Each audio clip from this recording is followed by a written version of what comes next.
बिस्मिल्लाहिर्रहमानिर्रहीम। अस्सलाम वालेकुम स्टूडेंट्स, मैं हूं हसन फरीद, आपका फिजिक्स टीचर। आज हम स्टार्ट करेंगे स्पीड और वेलोसिटी का कॉन्सेप्ट, जिसके लिए आपको डिस्टेंस और डिस्प्लेसमेंट का कॉन्सेप्ट आना बहुत जरूरी है।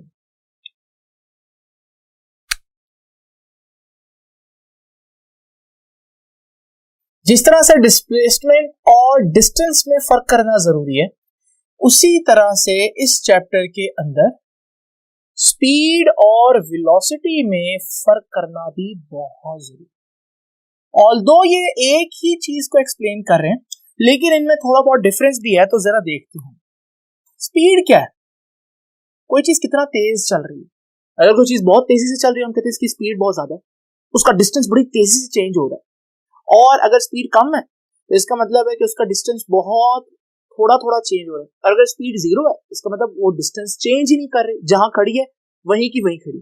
तो इसका मतलब हम कह सकते हैं, what is speed? Distance covered in unit time. एक सेकंड में या एक मिनट में या एक सेकंड में कोई चीज जितना डिस्टेंस ट्रेवल करती है, उसे हम बोलते हैं उसकी स्पीड है।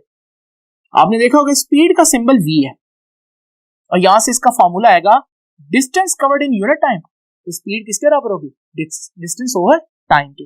यहां से अगर हम देखें इसका यूनिट, देखिए जी, यूनिट डिस्टेंस का यूनिट क्या होता है? मीटर। टाइम का यूनिट क्या होता है? सेकंड। तो फिर स्पीड का यूनिट मीटर पर सेकंड, या आप इसको यूं भी लिख सकते हैं, मीटर पर सेकंड। ये याद रखें। और अगर आप बहुत और भी लिख सकते हैं। और याद रखिएगा, kilometre per hour standard unit नहीं है, स्टैंडर्ड यूनिट तो मीटर पर सेकंड ही है। एक बात आपको और पता होनी चाहिए कि अगर आप कहीं पर किलोमीटर पर आवर देखें, तो आंसर में न्यूमेरिकल्स में मीटर पर सेकंड ही पुट करना पड़ेगा। और उसके लिए आपने क्या करना है? 1000 से मल्टीप्लाई और 3600 से आपने डिवाइड कर देना है। तो आपका आंसर किसमें आ जाएगा? मीटर पर सेकंड में। किलोमीटर पर आवर आप अलाउ नहीं है न्यूमेरिकल में यूज करना, क्योंकि एसआई यूनिट नहीं है। उसके बाद याद रखिएगा कि डिस्टेंस कैसी क्वांटिटी है। देखिए जी, क्वांटिटी का मतलब है कि स्केलर है या वेक्टर है। आपको पता है स्पीड डिस्टेंस से निकल रही, और डिस्टेंस तो स्केलर है, तो स्पीड भी स्केलर ही होगी। तो याद रखिएगा, स्पीड एक स्केलर क्वांटिटी। आपको पता है स्केलर वो होती है जिनके लिए डायरेक्शन नहीं होती। इसका मतलब अगर मैं आपको कहूं कि भाई किसी चीज की स्पीड इतनी है, तो आप ये तो अंदाजा लगा सकते हैं वो बहुत तेज जा रही है या बहुत स्लो जा रही है या नहीं जा रही, रुकी हुई है, लेकिन आप हरगिज उसकी डायरेक्शन का अंदाजा नहीं लगा सकते। तो इसका मतलब ये एक कमी है किसके अंदर? स्पीड के अंदर। मैं कहता हूं एक गाड़ी की स्पीड है 10 किलोमीटर पर आवर, आप कहेंगे गाड़ी स्लो है। एक गाड़ी की स्पीड है 100 किलोमीटर पर आवर, आप कहेंगे गाड़ी फास्ट चल रही है। बट मैं कहूंगा ये कहां को जा रही है और ये कहां को जा रही है, you have no idea about this. तो इसका मतलब डायरेक्शन भी तो हमें चाहिए, और ये कमी पूरी करने के लिए हमारे पास वेलोसिटी मौजूद है। तो जरा देखिए, डिस्टेंस कितना चेंज हो रहा है, ये स्पीड है। डिस्प्लेसमेंट कितना चेंज होगा, ये वेलोसिटी। तो इसका मतलब वेलोसिटी क्या हुई? Rate of change of displacement. Displacement कितना चेंज हो रहा है, इसे हम बोलते हैं वेलोसिटी। अच्छा, वेलोसिटी का भी सिंबल v ही है, लेकिन वेलोसिटी का फॉर्मूला क्या होगा? Displacement over time. और आपको पता है डिस्प्लेसमेंट तो वेक्टर क्वांटिटी है, तो वेलोसिटी भी क्या होगी? Vector quantity. तो ये भी याद रखिएगा कि इसकी क्वांटिटी क्या है? वेक्टर। अब आपको पता है वेक्टर के लिए तो डायरेक्शन जरूरी है, वेलोसिटी की डायरेक्शन आप सबको पता होनी चाहिए। जब भी कोई पूछे वेलोसिटी की डायरेक्शन क्या होती है, ये जुमला याद रखना, velocity is always in direction of motion। जहां को बॉडी जाएगी वहीं को उसकी वेलोसिटी होगी। ये मार्कर इधर को जा रहा है, इसकी वेलोसिटी भी इधर को है। ये मार्कर ऊपर को जा रहा है, इसकी वेलोसिटी भी ऊपर को है। इधर जा रहा है वेलोसिटी इधर है, नीचे जा रहा है वेलोसिटी नीचे। अगर मैं कहूं कि ये मार्कर इधर जा रहा है और ब्रेक लग रही है, परेशान नहीं होना, आपने ब्रेक को जहन में नहीं रखना, आपने सिर्फ देखना कि ये मार्कर कहां जा रहा है। तो जिधर को ये मार्कर जाएगा उसी डायरेक्शन में उसकी वेलोसिटी होगी। उसके बाद यूनिट आप देख रहे हैं, भले डिस्प्लेसमेंट आ गया, लेकिन जो यूनिट डिस्टेंस का था मीटर, वही डिस्प्लेसमेंट का भी मीटर है, तो इसके भी वही यूनिट होंगे, मीटर पर सेकेंड और किलोमीटर पर आवर। लेकिन कौन सा यूज करेंगे आप? मीटर पर सेकेंड। अगर नहीं है तो इसको इसमें कन्वर्ट करेंगे, वही तरीका 1000 से मल्टीप्लाई करेंगे और 3600 से डिवाइड करेंगे। तो ये है हमारे पास वेलोसिटी का चक्कर। लेकिन वेलोसिटी में अच्छी बात क्या है, जब मैं आपको वेलोसिटी बताऊंगा तो ना सिर्फ आपको ये पता चलेगा कि ये चीज जो है हाई स्पीड से मूव कर रही है या लो स्पीड से मूव कर रही है, बल्कि आपको ये भी पता चलेगा कि ये कहां को जा रही है। तो अब जरा देखिएगा। तो स्टूडेंट्स, जिस तरह से हम लोगों ने डिस्प्लेसमेंट के बारे में 5 बातें पढ़ी थी, इसी तरह वेलोसिटी के बारे में भी 5 बातें आप लोगों को याद रखनी। देखिए जी, सबसे पहले वेलोसिटी इंक्रीज का मतलब क्या होगा और वेलोसिटी डिक्रीज का मतलब क्या होगा।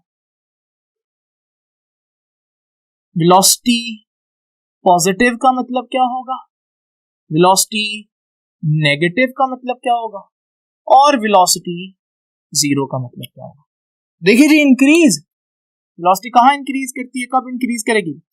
वेलोसिटी बता रही है स्पीड को, सिर्फ डायरेक्शन भी आ गई उसमें। तो वेलोसिटी इंक्रीज का मतलब क्या है, स्पीड इंक्रीज कर रही चीज, स्पीड इंक्रीज कर। और वेलोसिटी डिक्रीज का मतलब क्या है कि बॉडी की स्पीड डिक्रीज हो रही है, रफ्तार कम हो रही है। ठीक है जी। वेलोसिटी पॉजिटिव और वेलोसिटी नेगेटिव कब होगी, मैं आपको समझाता हूं। पहले देख ले वेलोसिटी जीरो क्या है, स्पीड बता रही है ना एक किस्म की। तो वेलोसिटी जीरो है मतलब स्पीड जीरो है, इसका मतलब body is not moving, body is at rest. अब जरा देखिए, इमेजिन करें, मैंने आपको बताया था कि आज के बाद जितनी भी मोशन होगी वो एक लीनियर मोशन होगी, ठीक है, यानी कि एक स्ट्रेट पाथ पर ये सारी मोशन होगी। और मैंने एग्जांपल में उस स्ट्रेट पाथ पर एक पॉइंट ए लिया था जो कि घर, एक पॉइंट बी लिया था जो कि ऑफिस, एक एक्सट्रीम पर, और इसी तरह एक पॉइंट बिल्कुल ऑपोजिट डायरेक्शन में सी लिया था जो कि जिम। अब जरा देखिए जी, डिस्प्लेसमेंट में हमने पढ़ा था स्टार्टिंग पॉइंट पर डिस्प्लेसमेंट जीरो, इधर को जाएंगे तो डिस्प्लेसमेंट पॉजिटिव रहेगा और इधर को जाएंगे इस इधर को होंगे तो डिस्प्लेसमेंट नेगेटिव होगा। अगर आप घर से ऑफिस के दरमियान है डिस्प्लेसमेंट पॉजिटिव, और अगर आप घर से जिम के दरमियान है तो डिस्प्लेसमेंट नेगेटिव। लेकिन अगर आप इधर को जा रहे हैं तो इस दरमियान में, लेकिन इधर को जा रहे हैं तो डिस्प्लेसमेंट इंक्रीज कर रहा है, और अगर आप वापस आ रहे हैं तो डिस्प्लेसमेंट डिक्रीज कर रहा है। इसी तरह अगर आप इधर जा रहे हैं डिस्प्लेसमेंट इंक्रीज कर रहा है लेकिन नेगेटिव होगा, और अगर आप वापस आ रहे हैं तो डिस्प्लेसमेंट डिक्रीज ही करेगा लेकिन नेगेटिव होगा। तो ये आप सारी स्टोरी थी डिस्प्लेसमेंट की जो मैंने आपको लास्ट टाइम बताई। आज हमारे पास है वेलोसिटी पॉजिटिव। देखो वेलोसिटी किस डायरेक्शन में, सबसे पहले मैंने आपको बता दिया, एक जुमला आपको आना चाहिए, velocity is always in the direction of motion. Start उसने कहां किया, यहां से, यानी कि ये बन गई हमारी रेफरेंस मोशन, स्टार्टिंग मोशन। अगर आप इस डायरेक्शन में हो किसी भी जगह पर, इस डायरेक्शन में आपकी वेलोसिटी पॉजिटिव कंसीडर होगी, और अगर आप इस डायरेक्शन के ऑपोजिट हैं तो नेगेटिव कंसीडर होगी। मिसाल के तौर पर ये शख्स यहां घर से निकलते हैं ऑफिस, जब तक ये ऑफिस की तरफ जाता रहेगा इस डायरेक्शन में ना, इसका मतलब वेलोसिटी पॉजिटिव रहेगी। लेकिन जैसे ही ये मुड़ेगा, ये ओरिजिनल मोशन के अगेंस्ट हो गया, वेलोसिटी क्या हो गई, नेगेटिव हो गया। आपने देखा फर्क, डिस्प्लेसमेंट आप इधर को जाएं या इधर को जाएं, इंक्रीज और डिक्रीज होता है लेकिन पॉजिटिव रहता है। वेलोसिटी वो चीज है जो वहीं से मुड़ने पर ही नेगेटिव हो जाती है। और फिर इसी तरह अब आप यहां से क्रॉस करके इधर जा रहे हैं, और जब आप क्रॉस करके इधर जा रहे हैं वो अपना रेफरेंस वेक्टर याद रखिए, आप मोशन के फिर स्टार्टिंग मोशन के आप बिल्कुल ऑपोजिट जा रहे हैं, वेलोसिटी नेगेटिव ही रहेगी। और जब आप जिम से वापस घर जा रहे हो तो अब आप फिर से मोशन, ओरिजिनल मोशन की डायरेक्शन में जा रहे हैं तो आपकी वेलोसिटी पॉजिटिव होगी। तो देखिए वेलोसिटी नेगेटिव और वेलोसिटी पॉजिटिव बिल्कुल डिफरेंट कॉन्सेप्ट है, डिस्प्लेसमेंट नेगेटिव और डिस्प्लेसमेंट पॉजिटिव। तो ये चीज मैंने एक जगह फिर से लिख दी, अब आप इसको नोट करें। डिस्प्लेसमेंट पॉजिटिव नेगेटिव जीरो का मतलब क्या है, और वेलोसिटी नेगेटिव और पॉजिटिव और जीरो का मतलब क्या है। जीरो मैंने इसलिए भी बनाया क्योंकि वेलोसिटी एक ऐसी चीज है जो स्पीड को बता रही है। वो जीरो कहीं पर भी हो सकती है, यहां पर भी जीरो हो सकती है, यहां पर भी जीरो हो सकती है, क्योंकि जहां पर भी ऑब्जेक्ट रुक जाए वहां पर स्पीड या वेलोसिटी जीरो होगी। तो ये है हमारे पास स्पीड और वेलोसिटी का थोड़ा सा कॉन्सेप्ट। अब जरा देखिए, मैंने आपको लास्ट टाइम कुछ ग्राफ बताए थे, आज भी हम एक ग्राफ डिस्कस करते हैं। ये देखिए, मैं इस मार्कर को ऐसे हवा में फेंकता हूं और ये फिर वापस आएगा। जैसे ही मार्कर मेरे हाथ से निकला, ये स्टार्टिंग पॉइंट है। अब आप देखिएगा स्टार्टिंग पॉइंट फिक्स है, अब मार्कर ऊपर जा रहा है, मार्कर स्टार्टिंग पॉइंट से दूर जा रहा है, ठीक हो गया जी। अब मार्कर जैसे जैसे स्टार्टिंग पॉइंट से दूर जाएगा, मैंने आपको बताया था ये इसकी स्टार्टिंग डायरेक्शन होगी, और हमने पढ़ा कि जब भी कोई चीज स्टार्टिंग पॉइंट से दूर जाए तो उसका डिस्प्लेसमेंट बढ़ता है और पॉजिटिव होता है और बढ़ता है। तो जरा देखिए, डिस्प्लेसमेंट पॉजिटिव ही रहेगा और बढ़ेगा। आपने देखा कर्व लाइन क्या बता रही है? कर्व लाइन बता रही है कि ऊपर जाते हुए आहिस्ता आहिस्ता स्पीड कम हो रही है, तो डिस्प्लेसमेंट अब कम कम बढ़ रहा है। यहां एक पॉइंट पर पहुंचकर चीज मैक्सिमम दूर हो जाएगी स्टार्टिंग पॉइंट से, ठीक है। डिस्प्लेसमेंट मैक्सिमम हो गया, ये देखिए डिस्प्लेसमेंट बढ़ते बढ़ते बढ़ते मैक्सिमम हो गया। अब उसके बाद जैसे ही ये चीज वापस गिरेगी, अब ये स्टार्टिंग पॉइंट के करीब आ रही है, स्टार्टिंग पॉइंट से डिस्टेंस कम होता जा रहा है, मतलब डिस्प्लेसमेंट कम होता जा रहा है, और यहां पर जैसे ही पहुंचेगा स्टार्टिंग पॉइंट पर वापस, और जब भी कोई चीज स्टार्टिंग पॉइंट पर वापस आ जाए तो डिस्प्लेसमेंट स्टार्टिंग पॉइंट पर वापस आ जाए तो डिस्प्लेसमेंट जीरो। और ग्राफ पे हम इसको यूं शो करेंगे कि अब ये चीज वापस आ रही है तो डिस्प्लेसमेंट जीरो आ गया। तो आपने देखा कि हमारे पास डिस्प्लेसमेंट जीरो हो गया, लेकिन इस चीज का वेलोसिटी टाइम ग्राफ किस तरह से बनेगा, ये देखिए। अब हमारे पास ये वेलोसिटी और ये टाइम। वेलोसिटी में आपने क्या देखना है? वेलोसिटी में आपने स्पीड देखनी कि कितनी तेजी से मूव कर रहा है। जरा दोबारा से इमेजिन करें, मैंने इस मार्कर को ऊपर फेंका, ये ऊपर जा रहा है, अब ये स्टार्टिंग मोशन की डायरेक्शन में, तो मार्कर की वेलोसिटी जो है वो पॉजिटिव होगी। लेकिन आपको पता है ना, ऊपर जाते हुए स्पीड कम होती है क्योंकि ग्रेविटी नीचे को खींच रही है। तो स्पीड या वेलोसिटी स्टार्टिंग में बहुत ज्यादा है, लेकिन आहिस्ता आहिस्ता वेलोसिटी कम हो रही है, और एक पॉइंट आएगा जहां पर मार्कर ऊपर जाकर थोड़ी देर के लिए रुकेगा, वेलोसिटी जीरो हो जाएगी, क्योंकि जब भी वेलोसिटी जीरो हो तब हम कहते हैं रेस्ट। तो वो थोड़ी देर के लिए रेस्ट पर आया, तो देखो वेलोसिटी कम होते होते जीरो पर आ गई, ठीक है जी। डिस्प्लेसमेंट टाइम ग्राफ में अगर आप इस पॉइंट को टच करें, डिस्प्लेसमेंट जीरो, यानी कि आप स्टार्टिंग पॉइंट पर आ चुके हैं। लेकिन अगर वेलोसिटी टाइम ग्राफ में आप इसी पॉइंट को टच करें, यानी कि हॉरिजॉन्टल एक्सिस को टच करें, तो वेलोसिटी जीरो है, और वेलोसिटी जीरो का मतलब है कि आप रुक गए हैं। आप हो कहीं भी सकते हैं लेकिन रुक गए हैं। अच्छा, अब जरा देखिएगा, ये मार्कर ऐसे फेंका था, यहां तक पहुंच गया। अब जब ये नीचे गिरेगा, अब ये नीचे जाते हुए एक तो स्पीड बढ़ाएगा, लेकिन आपको पता है आपकी स्टार्टिंग मोशन इधर थी, अब ये मार्कर नीचे को आ रहा है, आप स्टार्टिंग मोशन के ऑपोजिट चल रहे हैं, में आपकी वेलोसिटी क्या हो गई है? नेगेटिव। हमने देखा था कि जब भी आप स्टार्टिंग मोशन, ये स्टार्टिंग मोशन, इसके ऑपोजिट जाएंगे, इधर जा रहे हैं, इधर जा रहे हैं, आप इसके ऑपोजिट जा रहे हैं, तो वेलोसिटी नेगेटिव होगी। तो नीचे आते हुए स्पीड बढ़ेगी, लेकिन क्योंकि मोशन के ऑपोजिट, स्टार्टिंग मोशन के ऑपोजिट जा रहे हैं, तो नेगेटिव हो जाएगी। तो बढ़नी है और नेगेटिव में बढ़नी है। ये देखिए, नेगेटिव में आपको पता है वाई एक्सिस नीचे होता है, ये नेगेटिव वैल्यूज है वाई एक्सिस की, तो नेगेटिव में बढ़नी है। आप देखिए ये ग्राफ है, तो ये है हमारे पास वेलोसिटी टाइम ग्राफ। देखिए कितना फर्क है, ये आपकी बुक में बना हुआ, लेकिन आप देखें ये दोनों ग्राफ किसको बता रहे हैं? ये दोनों ग्राफ वर्टिकली थ्रोन बॉल के ग्राफ। अगर आप एक बॉल को ऊपर फेंके तो उसका डिस्प्लेसमेंट टाइम ग्राफ ऐसा बनेगा और इसका वेलोसिटी टाइम ग्राफ ऐसा बनेगा। लेकिन ये दोनों डिफरेंट ग्राफ है, डिफरेंट लैंग्वेजेस में, मगर है किसकी मोशन को शो करे? Vertically thrown ball. तो इसलिए आपको दोनों को पढ़ना आना चाहिए। डिस्प्लेसमेंट कम ज्यादा, नेगेटिव पॉजिटिव, जीरो का मतलब क्या है? वेलोसिटी कम ज्यादा, नेगेटिव पॉजिटिव और जीरो का क्या मतलब है? तो ये है आपके लिए हेल्पफुल होगा वेलोसिटी टाइम ग्राफ को जो है वो बनाना। अब हम जरा डिस्कस करते हैं मजीद कि वेलोसिटी जो है वो कितने किस्म की हो सकती है। आइए स्टूडेंट्स, अब देखते हैं हमारे पास कुछ डिफरेंट टाइप की वेलोसिटीज। एक वेलोसिटी होती है जिसको हम कहते हैं एवरेज वेलोसिटी। जब भी वर्ड एवरेज का है तो इसका क्या मतलब? एवरेज का मतलब है कि आप टोटल चेंज देखेंगे। मिसाल के तौर पर मैं कहता हूं कि मैं एक सिटी से दूसरी सिटी जाता हूं 5 घंटे में, और मैं इन 5 घंटों में 5 आवर्स में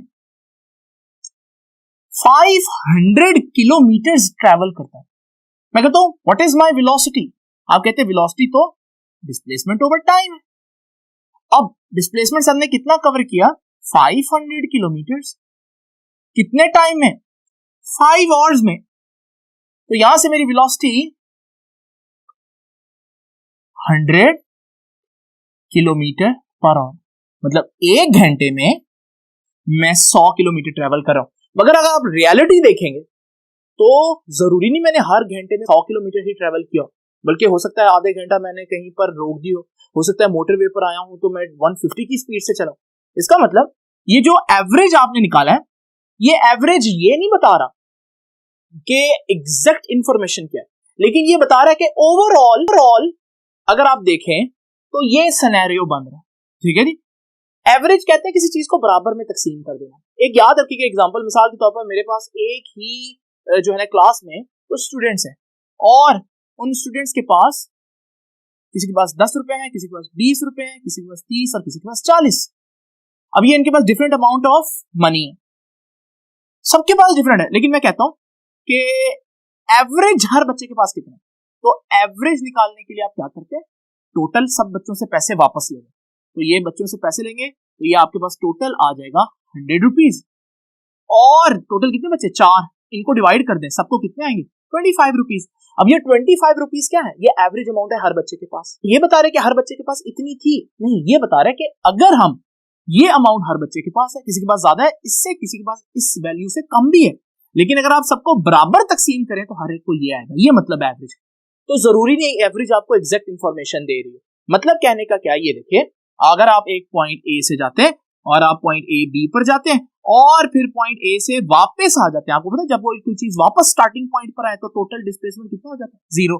अब वेलोसिटी क्या होती है? Displacement over time. तो टोटल चेंज इन डिस्प्लेसमेंट कितना आया? 0। और आपकी वेलोसिटी कितनी आई?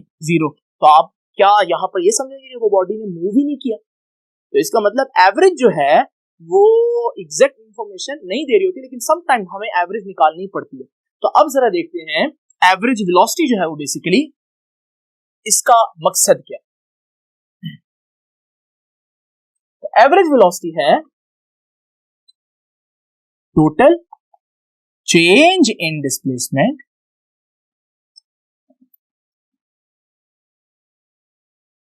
Divided by total time taken.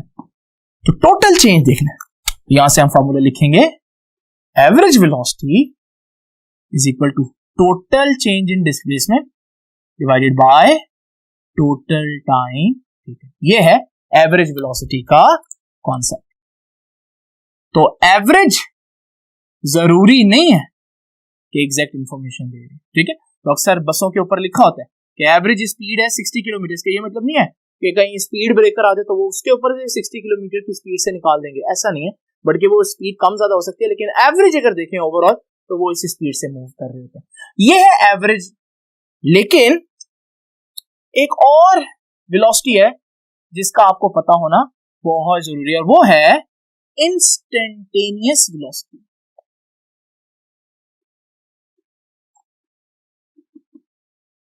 Instantaneous, instant कहते हैं, इंस्टेंट एक लम्हे को, ठीक है।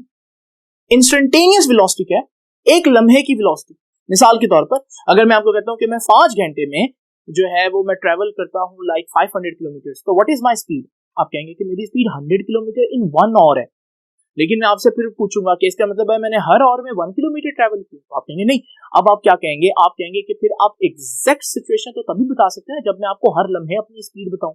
वो जो हर लम्हे अपनी स्पीड बताऊंगा उसे हम बोलते हैं instantaneous velocity.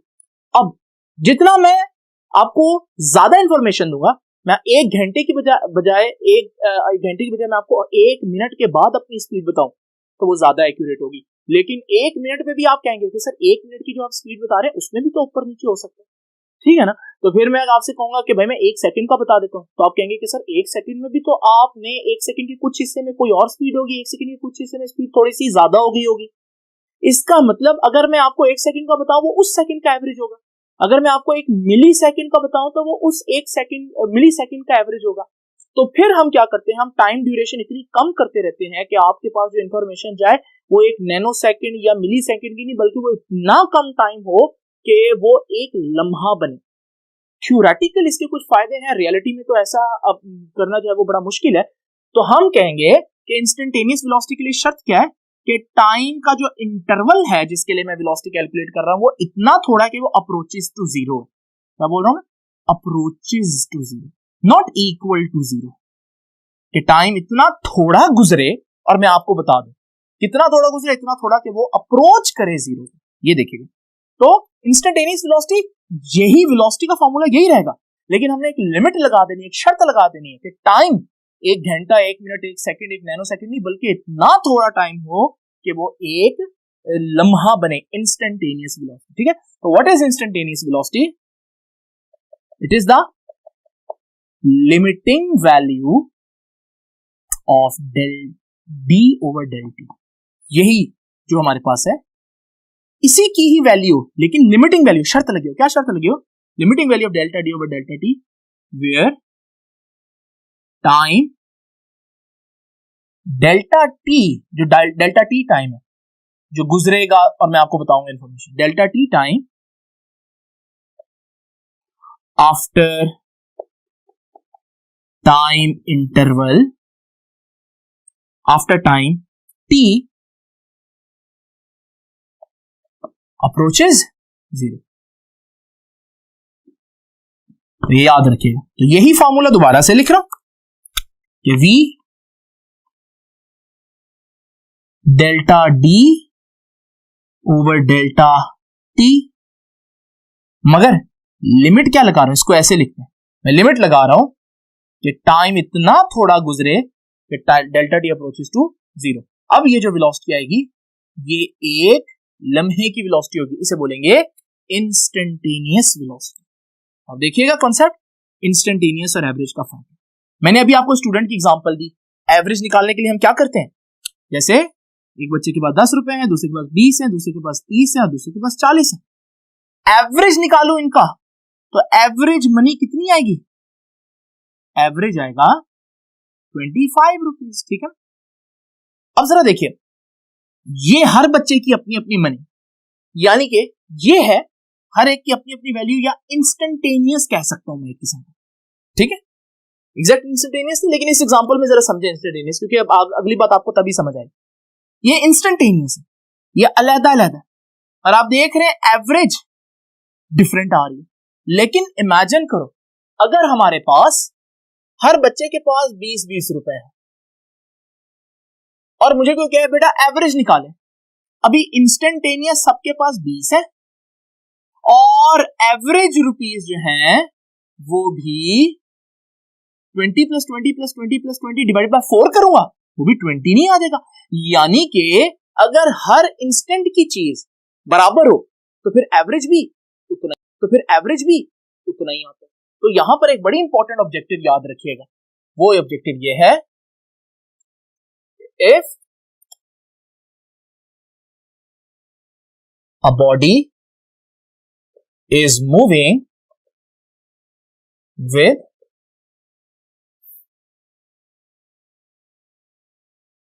uniform velocity, it's instantaneous and average velocity will be same। तो याद रखिएगा, अगर एक चीज है उसकी स्पीड है 20 मीटर्स पर सेकेंड, ठीक है ना, यही स्पीड उसकी रह रही है। तो अगर मैं इंस्टेंटेनियस देखूं, हर लम्हे की देखूं, तो 20 मीटर पर सेकेंड है। और अगर मैं एवरेज देखूं तो एवरेज कैसे निकालूंगा, सबको ऐड करके और टोटल पर डिवाइड करेंगे, तो एवरेज स्पीड भी, एवरेज वेलोसिटी भी कितनी आएगी, 20 मीटर्स पर सेकेंड ही आएगी। इसका मतलब जो हर लम्हे की वेलोसिटी है वो ही एवरेज वेलोसिटी है, मगर शर्त क्या है, if the body is moving with uniform velocity. ठीक हो गया जी। एक और बात, बच्चे कहते हैं कि सर डेल्टा डी बहुत कम हो जाएगा तो इंस्टेंटेनियस वेलोसिटी बहुत कम होगी। आप सिर्फ डेल्टा डी को ना देखें, आप डेल्टा टी को भी देखें, और अगर ये चीज बहुत कम है तो ये चीज भी तो बहुत कम होगी, तो इनकी रेशियो जरूरी नहीं बहुत कम ही आए। तो याद रखिएगा ये रेशियो ज्यादा भी आ सकती है क्योंकि ये रेशियो दोनों को डिवाइड करके आएगी। अब ये है हमारे पास कुछ कॉन्सेप्ट इंस्टेंटेनियस और एवरेज वेलोसिटी का। उसके बाद याद रखिएगा